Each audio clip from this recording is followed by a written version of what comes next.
ये केवल अररिया और कटिहार के जिला की बात नहीं है, ये पूरा बिहार की बात है और न केवल प्राथमिक स्कूल की बात है, लेकिन पूरा शिक्षा व्यवस्था की स्थिति है।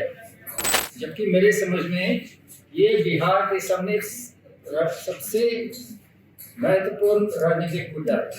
ये स्थिति कैसे, इसका कारण क्या है? इसका कारण क्या है कि केवल 20% बच्चे स्कूल में आते हैं, जो नामांकित है उसमें से केवल 20% उपस्थित है। कम से कम तब तक किताब ना बदलें जब तक आप किताब पहुंचा ना पाए, और किताब का सब्स्टिट्यूट पैसा तो हो ही नहीं सकता। किताब कमोडिटी के टर्म्स में किताब ही पहुंचनी चाहिए बच्चों के बीच में, पैसा नहीं पहुंचनी चाहिए।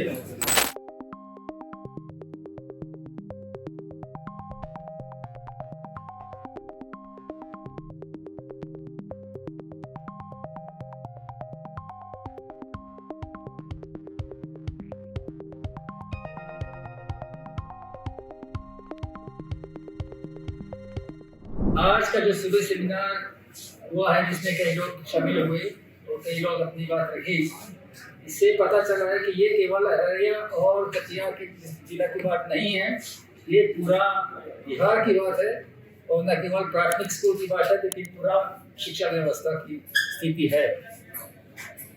और सबसे अजीब बात ये है कि इस संकट का न कोई बात है, न कोई जांच है, न कोई इलाज है।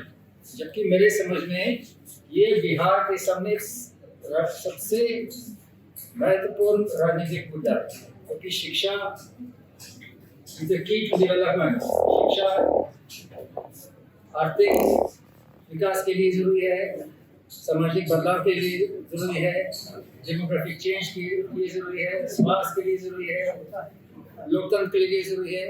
Everything depends on quality education. Bihar के सामने मेरे समझ में इससे बड़ा मुद्दा इस समय नहीं है। दूसरा एक सवाल है कि ये स्थिति कैसे, इसका कारण क्या है? इसका कारण क्या है कि केवल 20% बच्चे स्कूल में आते हैं, जो नामांकित है उसमें से केवल 20% उपस्थित है। तो इसके कई कारण हो सकते हैं। नंबर 1, एक कारण हो सकता है कि स्कूल में पढ़ाई नहीं हो रही है, स्कूल बच्चे का कोई रुचि नहीं आने का। दूसरा, कोविड का प्रभाव हो सकता है, क्योंकि कोविड के समय 2 साल तक स्कूल बंद रहे, तो उस समय बच्चों ने स्कूल जाने का आदत छोड़ दिया।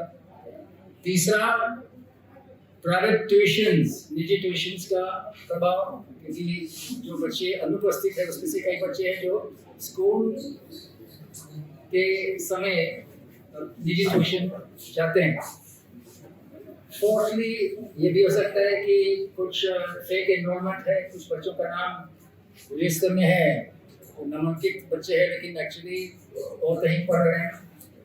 And fifth possible reason is the effect of this very strange and inappropriate system of DBT for textbooks. मतलब टेक्स्ट की जगह में बच्चों को कैश दिया जा रहा है बैंक अकाउंट में, ताकि वे अपना किताब खुद खरीद सकें।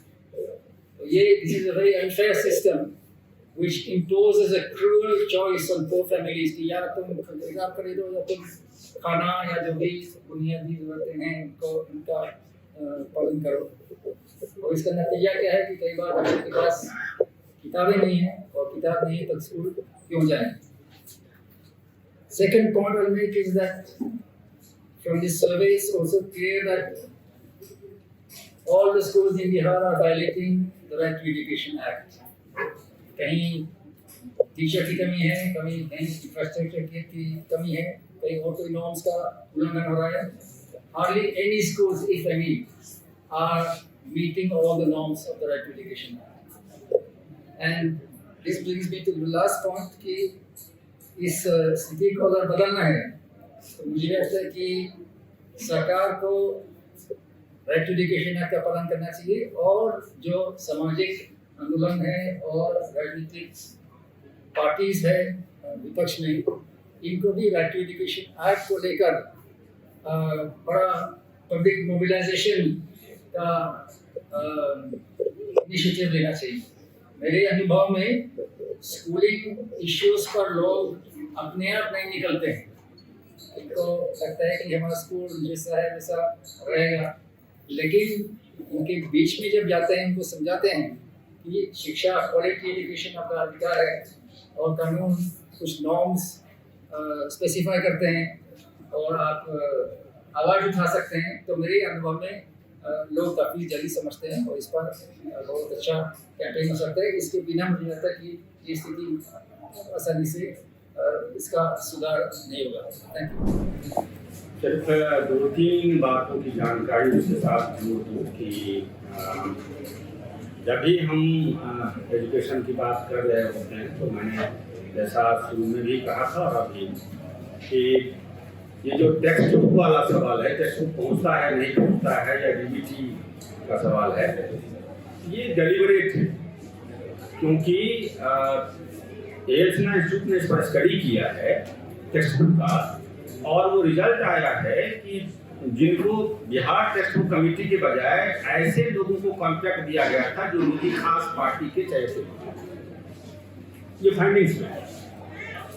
और तब उसके बाद वो किताबें छपी नहीं, गुणवत्ता उसकी ठीक नहीं, छपाई ठीक नहीं हुई या कागज अच्छे नहीं थे, पढ़ा नहीं जा रहा था वगैरह वगैरह और समय पर पहुंचे नहीं, वो बात तो अलग है। मुझे एक बात और समझ में नहीं आती कि जब भी हम किताब सप्लाई नहीं कर सकते थे, बिहार सरकार अगर नहीं कर सकती थी तो छोटे मोटे एजेंसी कैसे सारे किताब को सप्लाई करते। और उसके बाद हम लोगों ने पढ़ा था, जमाना था किताबें बदलती नहीं थी तुरंत। अगर हम सरकार नहीं दे सकती थी तो किताबें होती थी, पुरानी किताबें ही लोग एक दूसरे के हाथ से जाते थे और लोग पढ़ते थे। और स्कूल में भी एक बुक बैंक होता था छोटा सा जिसमें हर क्लास के बच्चों की किताब होती थी, वो भी नहीं है। तो डेलिबरेटली स्कूल से किताब निकाल दी गई है और ये गैप क्रिएट किया जा रहा है। जरूरत इस बात की है कि आप कम से कम तब तक किताब ना बदलें जब तक आप किताब पहुंचा ना पाएं। और किताब का सब्स्टिट्यूट पैसा तो हो ही नहीं सकता।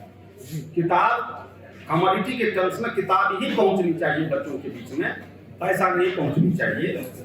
ये जो अभी की स्थिति है उसके कारण से दिख भी रहा है कि जिन प्राइवेट पार्टनर्स को भी दिया वो भी नहीं कर पा रहे हैं, वो भी किसी और तरह से काम कर पा रहे हैं। इसलिए तो बैक टू वर्ड्स हो गया है। दूसरी बात कहना चाहता था कि शिक्षा एक त्रिभुजी प्रक्रिया है, शिक्षक छात्र अभिभावक का। कहने के लिए एसएमसी का प्रावधान है, लेकिन ये एसएमसी कहीं फंक्शनल नहीं है। बात को छोड़ दीजिए, जैसे आपको बेगूसराय में मोहनपुर में दिखेगा, बहुत बढ़िया सरकारी स्कूल कितना बढ़िया चल सकता है।